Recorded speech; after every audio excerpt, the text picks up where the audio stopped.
Welcome, स्वागत है, The Avenue and Jiyayanu to the second episode of Glass Class with Ravneet.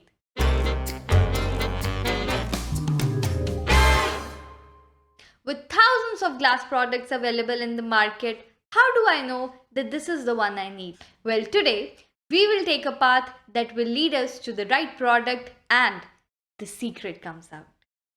Glass is a fairly simple construction product, and to get to the secret of choosing a right glazing product, we need to master its performance parameters, which we will do in today's video.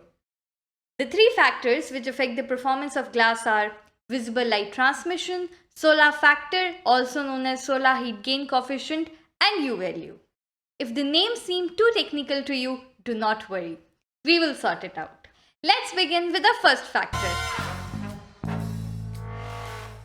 Imagine it's a hot sunny day and the sun is shining bright. The light radiations from the sun will fall on the glass. Some of these radiations will be reflected back by the glass into the atmosphere. Some of these radiations will pass through the glass into the building. Visible light transmission refers to the total amount of light that passes through the glass. It is also interesting to know that as you go on increasing the tint level of the product, the light transmission goes on decreasing. Moving on. I hope you all remember that we were imagining it to be a hot, bright, sunny day.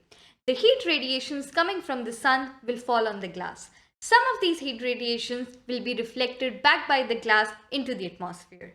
Others will find their way to travel inside the building, and the remaining will be absorbed by the glass. Knowing that glass cannot keep any absorbed heat, it will re-emit those heat radiations, either outside into the atmosphere or inside in the building. Sola factor refers to the total heat that has come inside the building through the glass. Hello? Yes, who are you? I'm just a viewer of your video and I have a question. Go ahead.